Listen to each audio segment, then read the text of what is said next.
morning mga idol. Andito tayo sa bukid ngayon.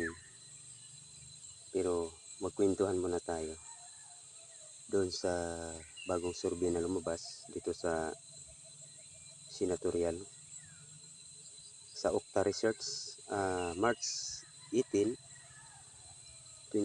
March 18 hanggang 24. Ang ano lang dito, yung comment lang dito sa lugar namin sa survey.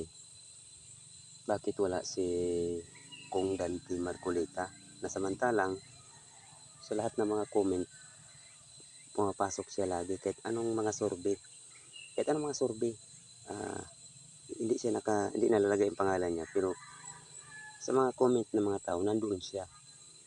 Ang tanong lang diyan, ano ba to, may basta yun kasi si ano, hindi na nila matitinag si Senador Bongo. Ang kay Senador Bongo, 64% siya yung pinaka number 1 or number 2.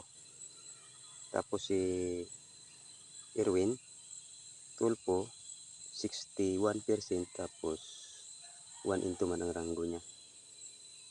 Tapos sumunod si Bitag. Si Bitag, bili ba kung mananalo yan? 48% sa 3 to 5 ang ranking.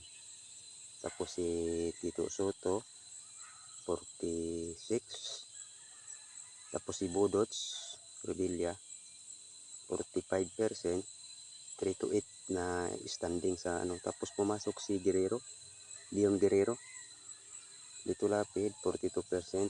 Tapos sinundan ni Ping Lacson, mayroong 42, pareho sila. Pia Cayetano 41. Tapos si Bato number 6 to 11 ang ranking niya. Mayroon siyang 38%. Sinundan ni Abi Binay 37, Camille Villar 33, si Manny Pacquiao nandun. Pagkatapos ni Manny Pacquiao, si Willie Rebelliame na nakakuha din ng pareho silang tiga 29%. May 29 pang isa, si Benhur Albalos, si Bam Aquino 28, Pangilinan Kiko 27, Francis Tolentino 27, Amy Marcos 27. Dito nga magtataka sa ano, ba't wala doon ang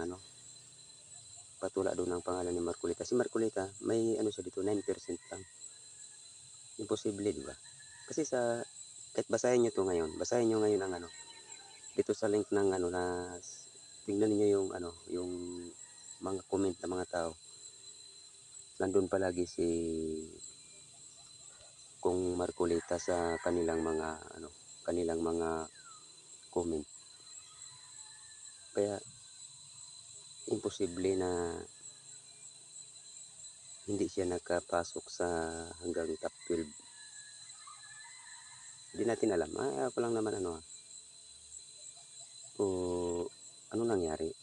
Kayo mga idol, tingnan na lang ninyo. Kasi sa nakikita ko marami mga tao na sumusuporta kay Dante Marcolita. Patuloy natin suporta. Palaguin pa natin para magkakaroon ng panalo. Kasi sabi niya, yung mga maliit na mga tao, yung bayaran mo sa kuryente, hindi napapabayaran.